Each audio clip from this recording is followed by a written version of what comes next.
Hello and welcome to the Road to Autonomy. The Road to Autonomy is brought to you in part by Stantec Generation AV. Stantec Generation AV combines some of the most experienced AV experts in the industry with the resources of a global engineering firm.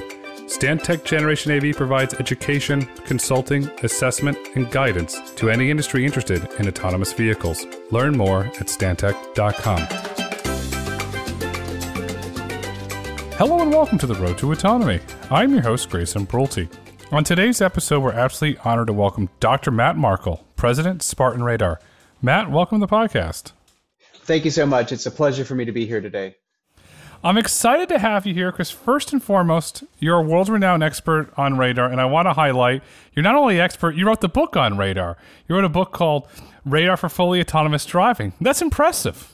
Thank you. That book was actually a lot of fun. I got to work with some really great people across the world basically on that and bring the best talent together to not provide yet another primer on radar, but really focus the material to what's applicable to the full autonomy space, to the self-driving space, and some of the derivative fields of L2, L3 as well. But it was great. I got to work with a lot of great authors as I wrote several of the chapters and then edited the whole thing. Fantastic program, and the book's doing very, very well. I would highlight one thing.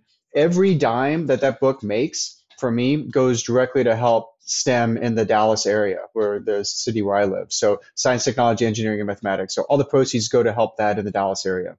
You're not only doing good, you're educating. You're giving the children an opportunity to succeed because you never know, a proceed from that book could spark something in that child's imagination, and they go on to build the next software layer on top of radar. You never know because you sparked that imagination through your generous gift.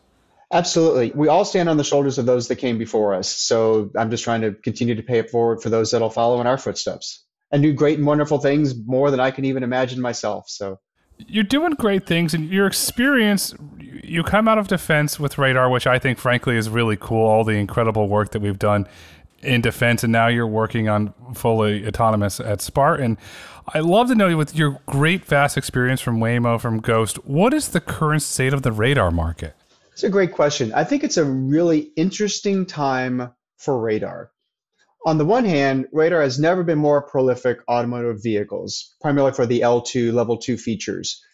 There's lots of R&D, research and development, coming from different players, obviously in the L4 industry, from radar startups like Spartan Radar, and some from the conventional tier ones as well. And then in the commercial vehicle market, we see used across many vehicle types and many vehicle classes. Although in commercial vehicles, the technology is pretty old. Many of those are using the old 24 gigahertz technology, which has been deprecated for quite a while.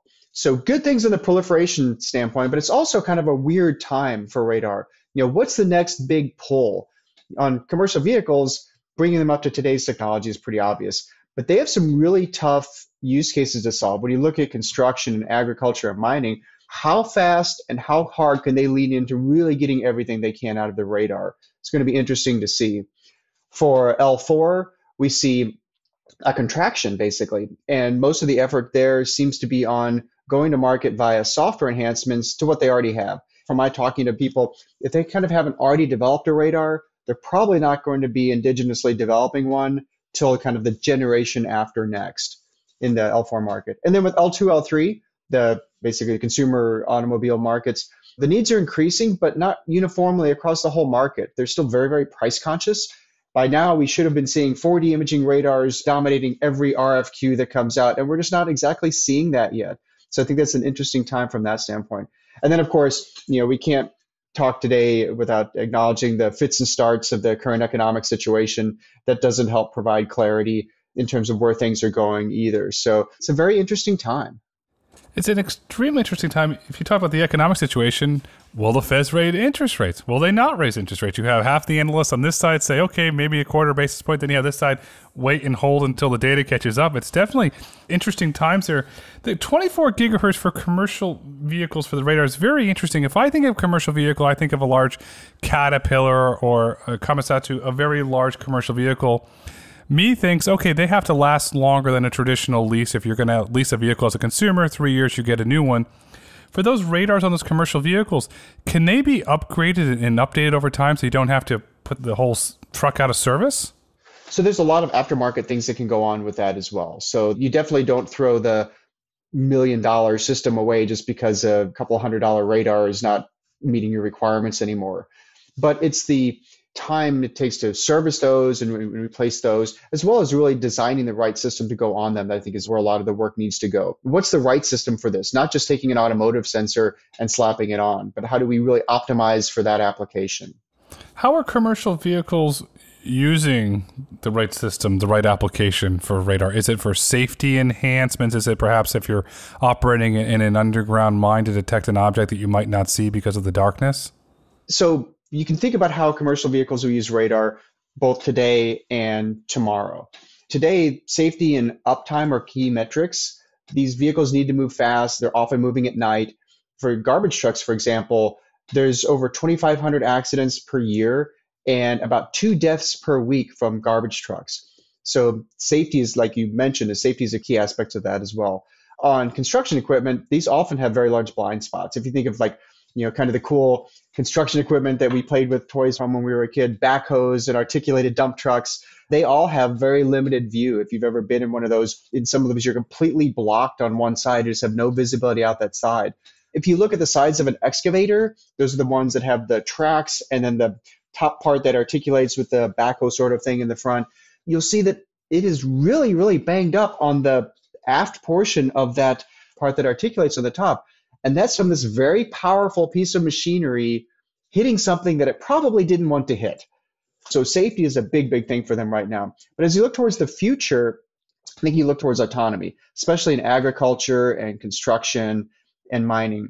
And these areas struggle today to get vehicle operators. I've heard that those operating the vehicles in this space sometimes can't even get a driver's license. They're hitting that level of reaching to try to get people just to drive the machines. From look at US population numbers, I don't think that problem is going to be fixing itself anytime soon. And then as you look to increase margins, of course, finding ways to look at labor is another key area where you can increase margins. Increasing efficiency by using autonomy as a force multiplier. Autonomy is good for the economy. I use the term the autonomy economy. It's coming and it's going to create jobs and it's going to help with the labor shortage. And in my blunt opinion, it's going to help to lower inflation because it's not transitory, it's sticky. When we look at autonomy, there's a lot of debate both from analysts, investors, and industry experts around LiDAR versus radar. You're an expert on radar. I love to know your opinion. Could you kindly shed some light on that debate, please? Because it's a hot one and it's an interesting one.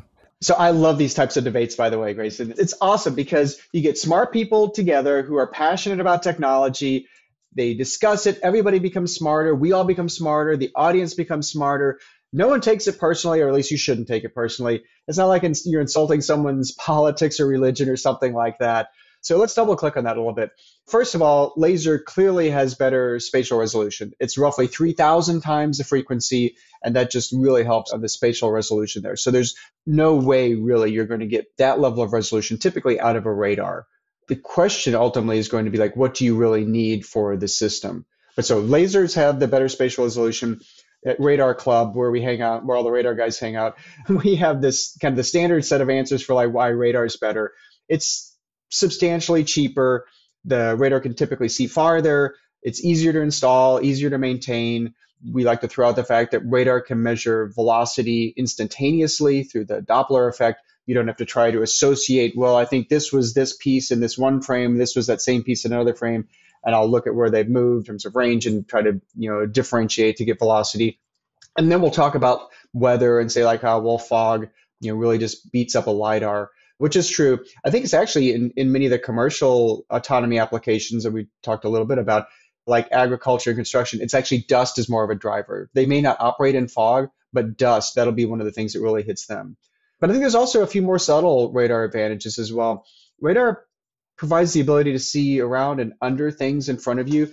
Typically on the road, radar will see, especially low-mounted radars, will see not only the vehicle directly in front of us, but we'll see the vehicle in front of that and maybe even in front of that as well. And that's because you get this waveguide effect from the radar wave bouncing between the surface of the road and the underside of the car in front of you. So you can actually see the vehicles multiple in front of that. And you don't get that with the electro-optic sensors. Something that's a little bit more subtle as well is with a laser, the capability is predominantly determined by the amount of money you invest in hardware kind of in the very beginning when you're setting up the system and architecting the system, the optics, the photo detector, etc. With radars, we're able to smartly apply software algorithms that increase resolution and increase sensitivity. We can do that only where they're needed, only in the parts of the scene or at the times when they're needed. So it's sort of like electronic foveation. So foveation is where your eye, moves around to put the most sensitive portions of the eye, the highest resolution portions of it, exactly where you want to look. That's why our eyes move around.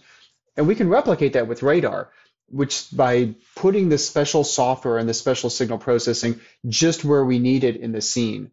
And what that does is now that opens up a whole series of really cool architectural trades between radar performance and compute allocation, where you can dial up or dial down the amount of capability that you get, as opposed to being locked into a hardware decision like with lasers that you may have made several years ago. So I think one more thing I'd just like to highlight on this important and timely discussion is that as humans, we actually have kind of a bit of confirmation bias on data. We think that better data are the ones that look better to us. But often these data from sensors go into ML models that don't really care what it looks like to our eyes. And to illustrate, we can look at some examples in nature. The dragonflies, which are pretty universally accepted to have the best vision in the animal kingdom, they have compound eyes. And honeybees, which also have compound eyes, have a 5x faster reaction time than humans. But the data from their sensors, the data from these eyes won't look like what our eyes see. So we have a little bit of confirmation bias there. It's interesting. How much do we learn from the animal kingdom? I think that there's always interesting examples to pull from the animal kingdom. I don't know if it drives things as much as it's interesting after we've done development to then say like, oh, and that's similar to the way this particular animal or insect or whatever does things. Me personally, I haven't typically been motivated by like, let's look at nature and see if how we can copy that, because nature adapts and nature optimizes for its set of constraints, which may not be the same set of constraints that we actually have. But it is kind of cool after you've done something to find an example like, oh, that's similar to the way flies have essentially a matched filter for things moving in a certain direction that allows them to be able to track and be able to avoid the fly swatter, for example. So the bottom line is nature is magnificent. It's wonderful and it's mysterious, but boy, is it gorgeous, especially when you're out there in a beautiful part of the world interacting with it. I want us to go into Radar Club. You mentioned Radar Club, so I want to take 2 feet in and step into Radar Club here. I love to go. It reminds me of the homebrew club from Jobs and Wozniak in the early days of Apple. You mentioned that radar from an economic standpoint is more cost effective than LiDAR. So here's the $1 million question, Matt. In your opinion, can an autonomous vehicle operate in SAE level 4 with only radar and camera?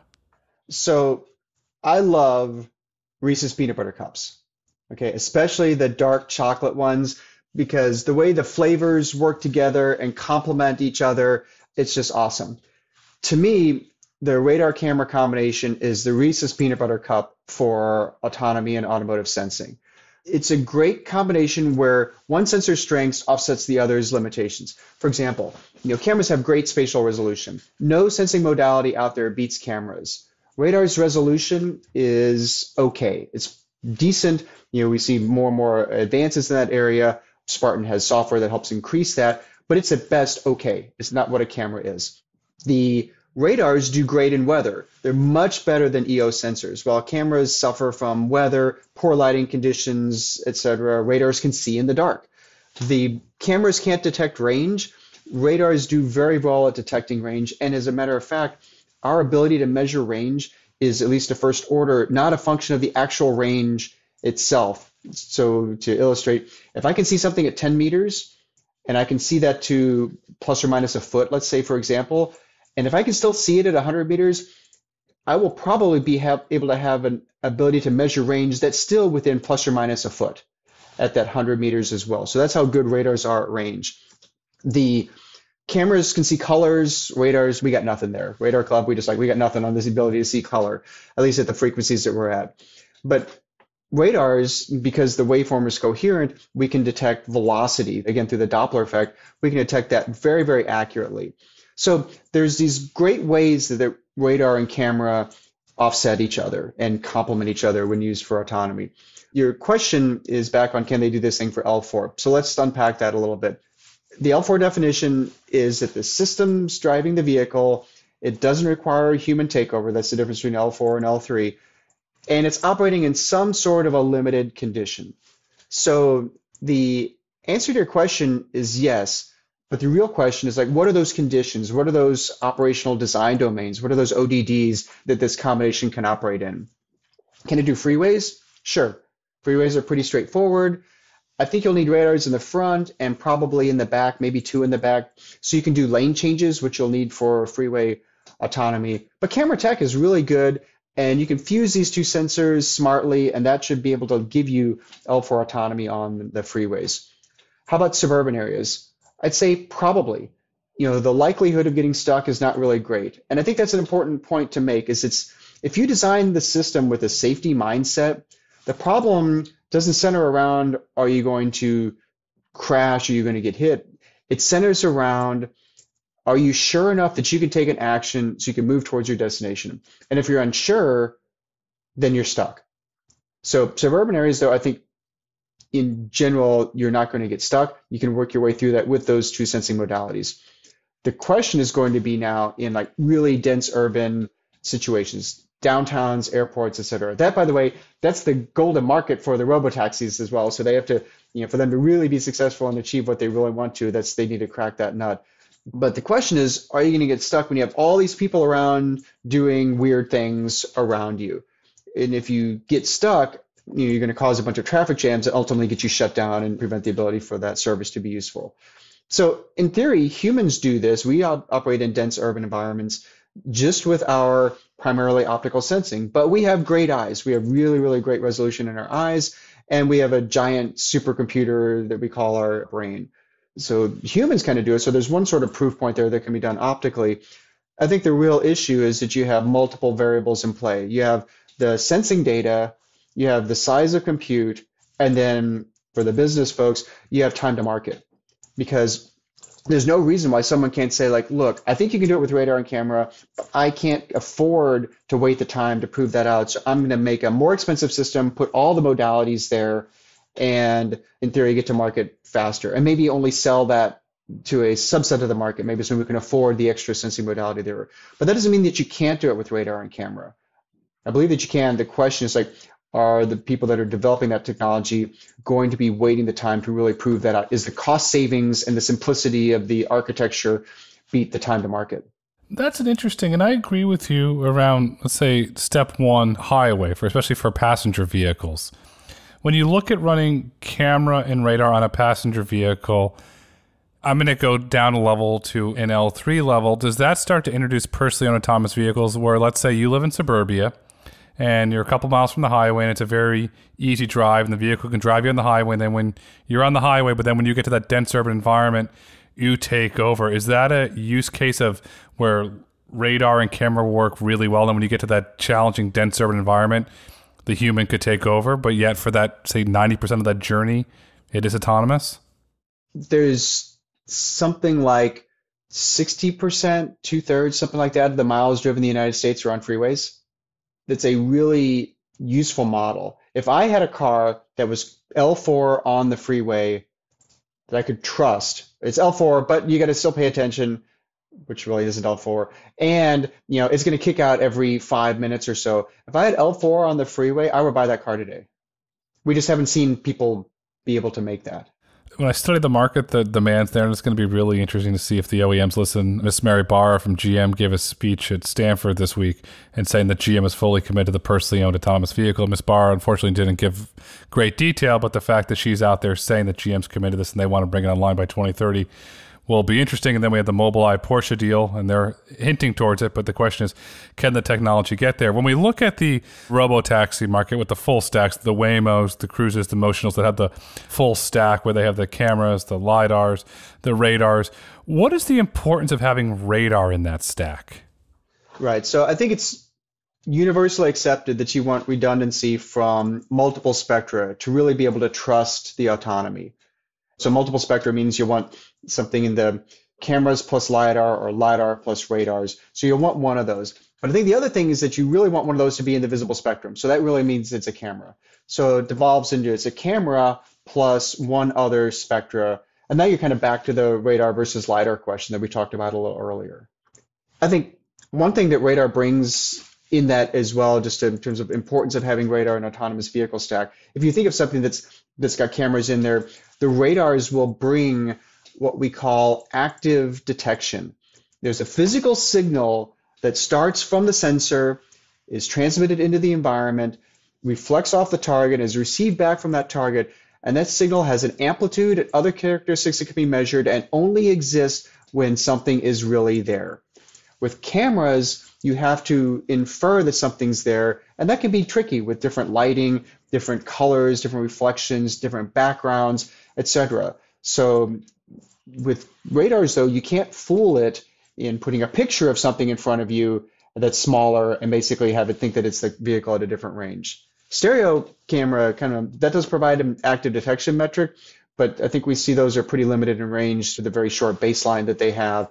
I'm not sure we've really fully cracked the nut on the way to keep them calibrated usefully throughout the life of a vehicle. So, is it fair to say with the active detection that radar is an absolute critical part of the autonomous vehicle stack? I believe so. I think that when you consider the ODDs that you have to operate in and the weather environment that you'll need to be in, I don't see people being successful. I just keep coming back to a radar camera combination really provides the way to cover all the bases for everything that you want to do with that machine.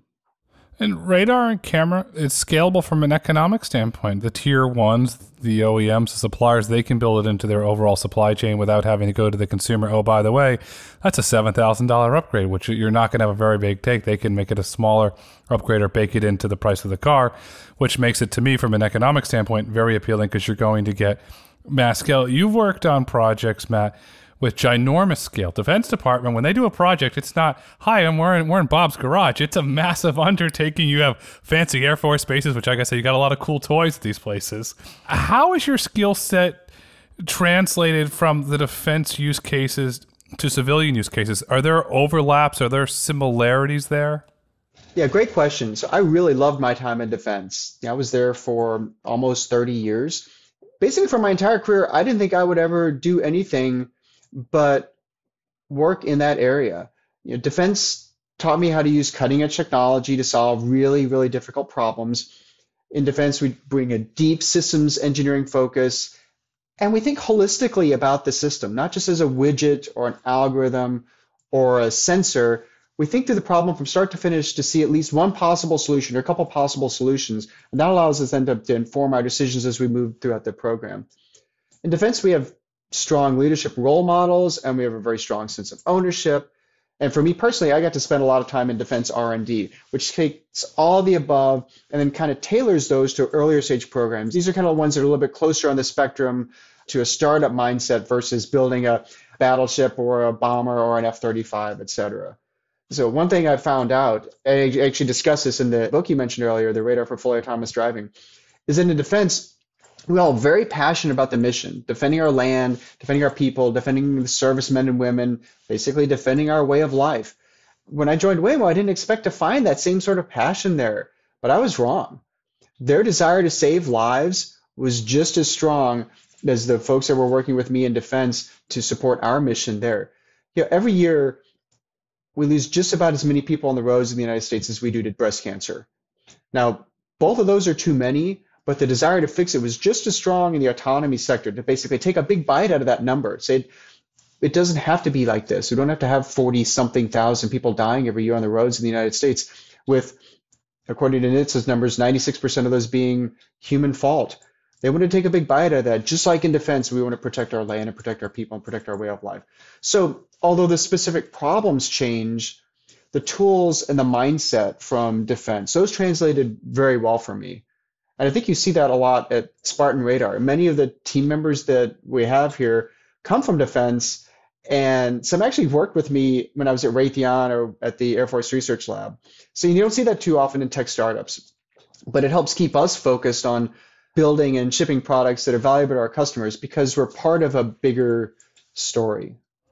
You're doing good, and You're protecting the homeland and you're giving the tools to the wonderful men and women that go into theater to protect us, the tools they need to succeed and complete their mission. The defense plays a very critical role and safety plays a very critical role in the men and women who serve in the armed forces. Thank you for what you do for us. If it wasn't for you, we really wouldn't be here. This is scary what you said, that we lose the same amount of individuals in car crashes to breast cancer. But yet breast cancer, unfortunately, is front and center, and there's working on cures. They're raising money. It's a well-known fact that, okay, go for your mammogram. If you get checked, make sure that you don't succumb to that horrible, nasty disease. Why is there not the same urgency from a public perspective, not an industry perspective, from a public perspective, around car fatalities? I don't know, but you're right that there's a bifurcation in how we deal with that. October is Breast Cancer Awareness Month. We're pink. The Susan G. Komen. I have shirts that I bought specifically because it has that logo on there. In my family, we've had issues with breast cancer, so it's very, very personal. But I think we just somehow accept it, like, oh, well, they got killed in a car crash or they were hit by a car. I don't know why that is, but I think that it's one of the things that through technology we can work to take a big bite out of. And I think that's what those who work in the autonomy space, what drives them. That's what those like us now that work in things that will support the autonomy space, what drives us. It's really because want to be part of a bigger picture, want to do something that doesn't just generate revenue, but it's something that is good for society and good for the enduring aspect, for the long game, for what we're trying to do and what we want to be. You can use the messaging term. You're trying to find a cure to the disease known as car fatalities. Yeah, exactly. And it's an honorable mission. So you served in the defense doing really great things, helping our wonderful men and women and giving them really great toys to do their jobs and the equipment they needed. And then after that, you mentioned you joined Waymo as head of radar. Why? Was it to continue this life-saving mission? Was it to continue your research around radar? What was the motivation to join Waymo? Or was it the fact that Waymo is a large-scale project with defense-level spending? So in the middle of the last decade, defense was pretty enamored with tech companies and Silicon Valley. I remember being at several engineering strategy meetings where people were saying things like, hey, you see those tech guys? We want to be like them. What's Silicon Valley doing? How can we be like that? I don't know, maybe they saw margins on products in tech, or they saw the market cap of Apple or something like that, and they felt like they were drooling with that. I had in the back of my mind that if there's a bunch of people saying like, hey, look at these guys over here, maybe I should look at that as well. Is there something there, or is it a grass is greener sort of situation, or is it something in between? Anyway, so I had in the back of my mind this thing for like, keep an eye out for tech. And so when I was approached the opportunity to join Waymo, actually, this is kind of a funny story. So a friend of mine who worked with me at Raytheon, a really, really good friend of mine, he had left and joined Google a few years before. And he emailed me, I think it was on New Year's Day of 2017, within a handful of months of being there at Google. He had got sucked into Project Chauffeur, which was their code name for what we eventually became Waymo. And he sends me this email, and he loops in the head of hardware as well, and says, hey, Matt, just reaching out. We spun out of Google into our own company, and we're looking for senior leaders and looking for people for technology who can help us, make this transition and help do great and wonderful things. So I didn't know what he was working on. And he says, so if you've ever been interested in working in the self-driving car space, reply back to this. And I was like, I almost deleted it right then. I was like, what the cockamamie idea is like self-driving cars? That makes no sense. But he was a good friend of mine. And I was like, well, at least I can take a meeting. So I ended up talking with their head of hardware at the time and flew up to meet with them. And pretty soon I fell in love with the people and again with their mission, and the rest is history. I've always been driven to work in areas where the mission is quite a bit bigger than yourself. And autonomy, again, with the number of lives we can save, and the other aspect of the amount of time we can give back to people in their lives. We mentioned the driving on the freeway. If I could get that time back, that'd be awesome. I just wanted to work with those people. There's a phrase that, no one cares how much you know until they know how much you care. Actually, Teddy Roosevelt said that. So yeah, I kind of wanted to work with those folks. On a personal note, I was approaching a milestone birthday, and I felt somewhat of a calling to push myself into something new. Like I said, I'd been in defense for almost 3 decades at that point. I wanted to see if I could establish myself in an industry where basically nobody knew me, unlike in defense where I was pretty well known, to make a major pivot and force myself out of, I guess as I look back, what was a pretty secure comfort zone. But that's what you have to do. You have to keep pushing yourself. I guess it sort of worked out. You pivoted into the future. You not only pivoted, you went 2 feet into the future. It's not 1 foot there, 1 foot there. You go 2 feet in. When Waymo's become this absolute juggernaut from where it's come in the early chauffeur days, before you got there, how was Waymo approaching radar, and how did it change when you rolled up your sleeves and said, I'm here? Right. To set the stage, I joined Waymo in the summer of 2017. So that was 6 years ago. So you think of all the development that's gone on in the L4 space, ton of advancement in perception, ton of advancement in BP, behavior prediction, all these sorts of things. But when I arrived, the radar use was pretty limited, and in fairness, their team was pretty unfocused. The products that the radar team was developing were used by perception, but not strongly. And they weren't what I would say is the types of products that's more standard to use in an L4 system of today.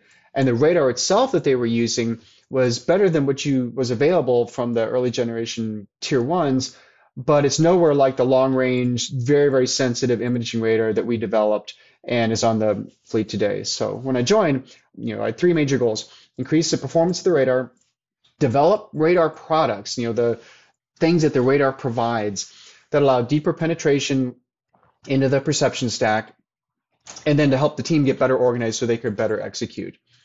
Really, we had to kind of grow up a little bit. We had to move from a scrappy, let's try this, let's try that, to a more mature approach that dealt with the conundrum of having to, on one hand, continue to make big bets on the technology, but on the other hand, also needing to deliver products to the fleet on a pretty rigid development schedule. And as far as the perception stack at the time, Waymo had architected a very laser-centric approach to solve the L4 problem. But by the time I left, they were really leaning in to bringing cameras and radars much more into the mainstream and not just for niche use cases. And Waymo's done really well, and you have to tip your hat to them. They've done really well. And to Ruth Port, the CFO of Alphabet, thank you for continuing to invest in Waymo, because you're allowing those wonderful engineers to build the future. Let's compare this to Spartan. How is the Waymo radar approach differentiate from the Spartan approach? So great question. Both Waymo and Spartan focused heavily on software and signal processing to extract the optimal information from the scene. The difference at Spartan is that we're making our products available for everyone. We like to say our software makes radars better. You remember the BASF commercials from back in the day? We don't make the whatever, but we make it better. Whatever better. We make it better, exactly. Yeah, so our software is sort of like that. We decided early on that we're not going to go head-to-head with tier ones for automotive radar hardware. That's not a space that we can realistically compete in. But we do believe that there's still a lot of performance being left on the table with automotive radar today. And we could help tier ones unlock that with our software products, as well as our ability as a startup to move extremely fast. So as an example, one of the software products we developed is the ability to really increase the ability to separate objects, to increase resolution, and basically kind of like making a radar more like a LiDAR in that sense. That's actually a really important feature to both OEMs and tier ones today, is the resolution number. Now, with an L4 system like Waymo, you need long-range 360 radar around the vehicle to solve use cases. So making an unprotected turn in an area with a high-speed cross traffic, you kind of need that long-range sensor at 360 around the vehicle, because you might be in an interesting aspect angle as you view the oncoming or the traffic to the side. But for many vehicles now and in the foreseeable future, you don't need that long range everywhere. So from a cost standpoint, you just can't afford to put a big 4D radar all around the car. And instead, what you do is you go with like short or medium range radars everywhere, but basically in the front. Now, these short and medium range radars, they've a lot less resolution because it's a smaller radar, which means it's a smaller antenna. And the kind of the way the physics work is the smaller the antenna, the bigger the beam width. And the bigger the beam width, the less the separability or the less the resolution. That's kind of the way the inverse relationship between physical size and resolution. However, but they still have this desire for the clarity in the scene that you get from the ability to separate out objects. So our software, Spartan software, brings the resolution of the big imaging radars to these smaller radars. We found that to be really attractive for some folks. It doesn't make the radars see as far, but we've already kind of said that for the use case outside of an L4 Waymo type system, you don't need to see that far, but it does give the radars the clarity they need so the system can provide a safe and comfortable drive. And then the tier one or the OEM or both can then make a sale. So is it fair to say that your software is optimizing radars? You're going to work with anyone? Because if that's the case, to me, you've got a very highly scalable business. And if you're running into software, as me putting on my economic hat, you have a very profitable business.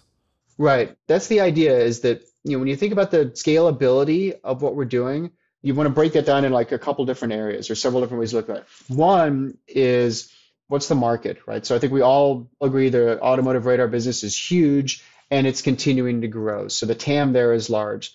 Second, like you mentioned, we have multiple entry points into the market. Tier ones is the obvious choice, and we're working with tier ones right now to basically help them optimize the radar for the resolution, the separability that they want. But we're also working with a leading tier two to host our software directly in their next generation transceiver. And we're engaging with OEMs as well. Now, the OEM road is definitely a longer road to ultimately get to implementation, but it keeps us tied in with their vision and provides us really useful feedback along the way. We were recently selected by a major OEM for a demonstration this summer. It was a competitive selection. They down selected to us, and we'll be showing them our software that runs the fine resolution capability I mentioned, as well as the context-based electronic foveation. Again, being able to choose which areas in the scene make the most sense for that particular point of the scene. And then I guess the third thing, when you look at the scalability, our software is a unique and compelling capability from the feedback we received. And then I guess the last thing is, like, these products that we're making, this making radars better, it's right in the center of our wheelhouse. The guys at Spartan, we have decades, or actually more like centuries, of experience designing, implementing, and testing ways to make the systems better. I think we have a really good path towards scaling this up. You have great partners. You have Vallejo, you have WePro, you have Philips. But then, most importantly, so you've got these great partners, but then the money came in. You had great investors like 8VC, and then Redmond, Washington called. Microsoft came to the table. We have a horrendous venture capital market right now. Markets in general, as we talked about earlier, in flux. But along comes Spartan with your business model and close a successful Series B in this climate. How is that achieved? It is a really tough time, but I think the stellar partners we had on the Series B, that's a testament to the team that we've assembled, the vision we put forth, and Spartan's only a couple years old. It's a testament to the progress that we've made to date. So I think they liked how our products enhance all levels of autonomy, from driver assist to the full L4 things. I think we've seen some investors, especially the mobility investors, they've seen L4 getting pushed farther and farther out. So it was pretty compelling to work with us where we can hit the entire spectrum of autonomy. You mentioned Microsoft. We approach this as a true partnership in go-to-market strategy. So we meet weekly with the Microsoft automotive team on how our two companies can work together in a way that drives both of our technologies in the automotive ecosystem, which is not only the final product, but the development environment, the architectural environment, all of that. So how we can work together on that. And then I think that several folks saw that CES this year, we were invited to demo our software with Wipro and TT Tech's middleware layer as they look towards the software-defined vehicle paradigm of the future. So yeah, I think the goalposts have definitely moved with the investor community. They want to see commercial traction earlier and have it validated primarily by marquee customers. And I think that's ultimately what was attractive to these folks, including some very, very important investors, strategic investors like Microsoft and 8VC. The thing that I like it from my perspective as an investor, you're going to capture the ADAS market for radar because there's clear use cases there. I'm very bullish on the personally owned autonomous vehicle market. You're going to capture that. I love the L4 robo-taxi market. You're going to capture that. The L4 trucking market's coming. You're going to capture that. You have the commercial vehicle market, as you described with the dump trucks. That was a really interesting statistic of 2 individual deaths a year. You're going to capture that.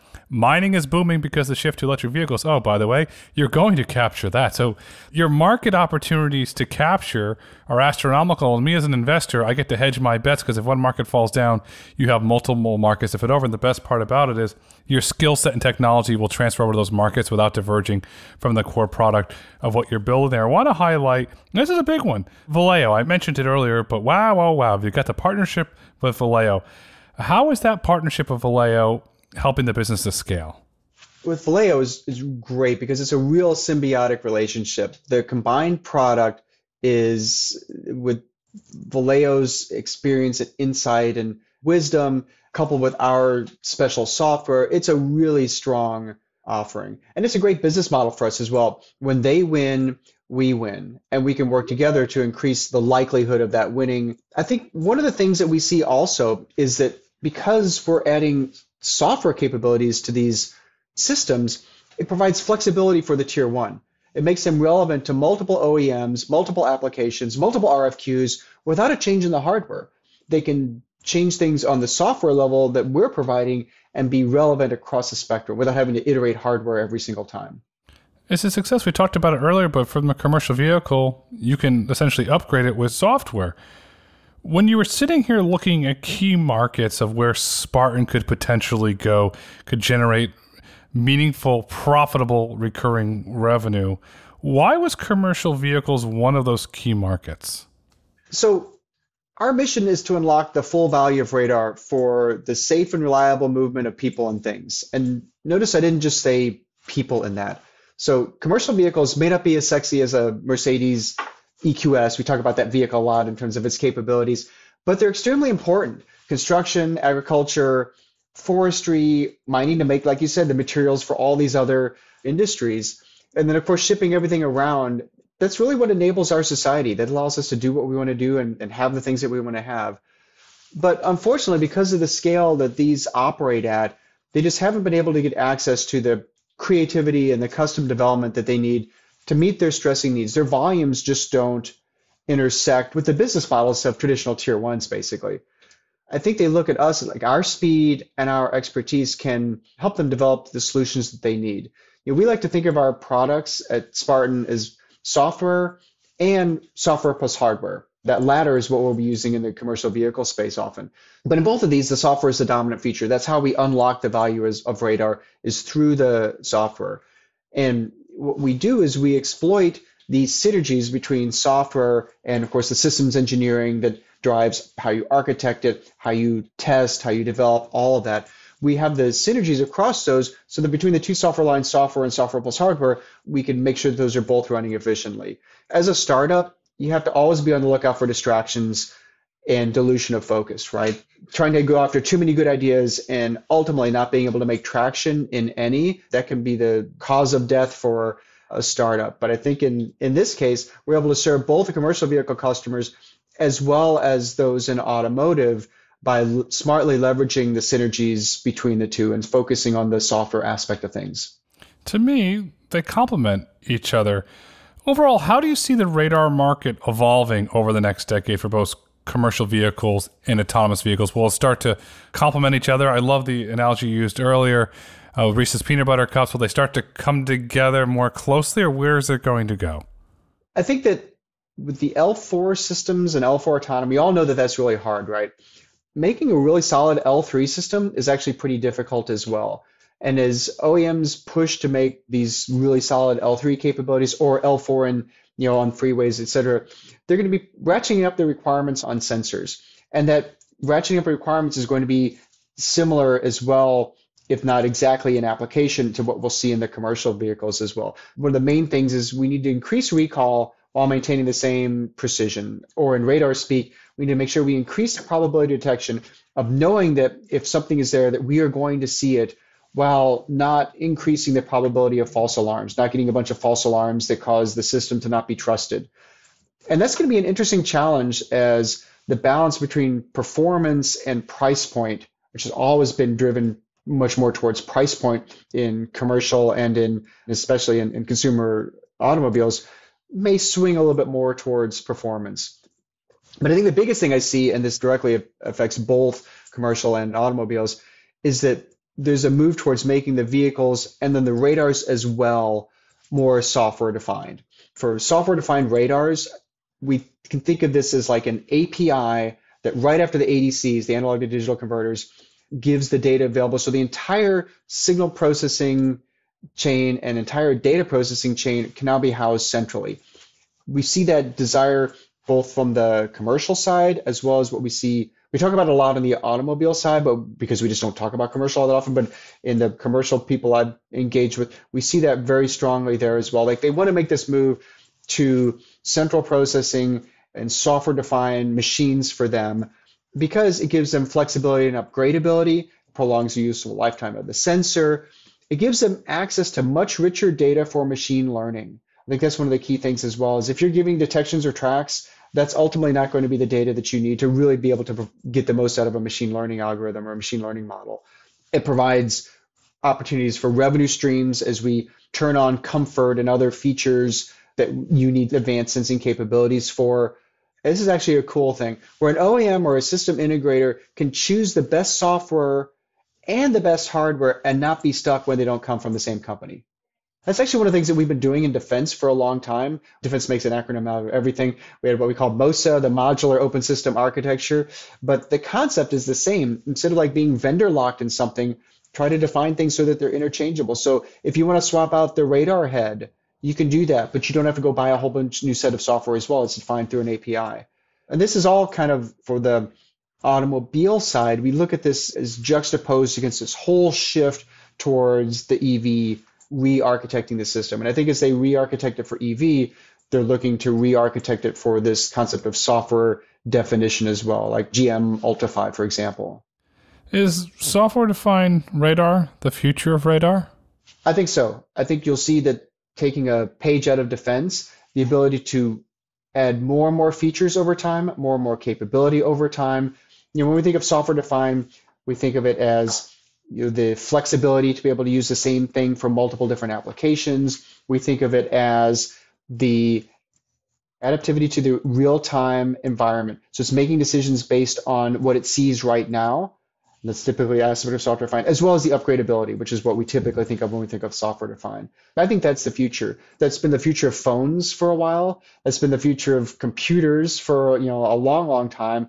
And I think we're starting to see that this shift in automobiles. Automobiles have been surprisingly lagging in that. I mean, we've had iPhones for a long time, but I still have the software in my Lexus is quite dated.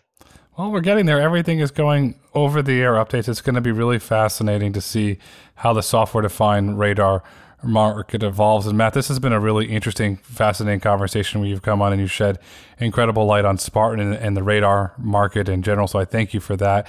As we look to wrap up this insightful conversation, what would you like our listeners to take away with them today? Thank you for having me on here. This has been a ton of fun. I've really enjoyed this conversation and getting to geek it up for the better part of an hour about radar. This is a really great time for me. So for me, 2 requests. Number 1, check out Spartan. We're selling products today for both commercial vehicles and for automotive.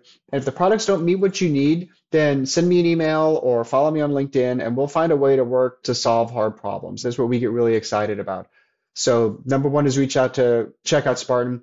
And number 2 is check out radar. There's so much going on in radar. It's a historic field.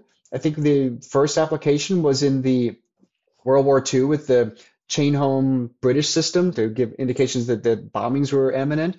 So it's an old field, but it's continually evolving in capability and applications and new ways of doing things. Unfortunately, though, with radar, it's not the flashiest of news stories. It's almost like the really cool stories about radar are flying under the radar. Did I just say that? Can I say that? I like that. Well, it might be flying under the radar.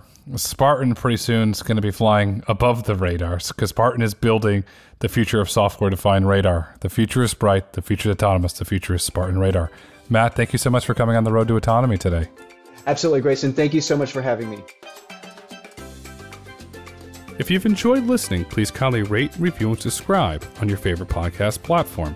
Want to get in touch? Follow us on Twitter, Instagram, and YouTube at Road to Autonomy, or email podcast@roadtoautonomy.com. The Road to Autonomy podcast is produced by the Road to Autonomy LLC. The views and opinions expressed on the Road to Autonomy podcast do not necessarily reflect those views of the Road to Autonomy, its subsidiaries, its shareholders, directors, investors, or partners. The content discussed on this podcast is for informational purposes only. It should not be taken as legal, investment, tax, or business advice. Nothing is a recommendation that you purchase, sell, or hold any security or other investment, or that you pursue any investment style or strategy. The content of this podcast is presented on an as-is basis with no warranties, express or implied, of any kind.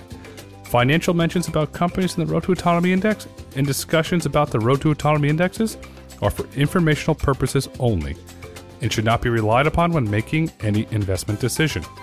Furthermore, an inclusion of security within the Road to Autonomy Index is not a recommendation by the Road to Autonomy Indices, LLC, to buy, sell, or hold that such security, nor is it considered to be investment advice.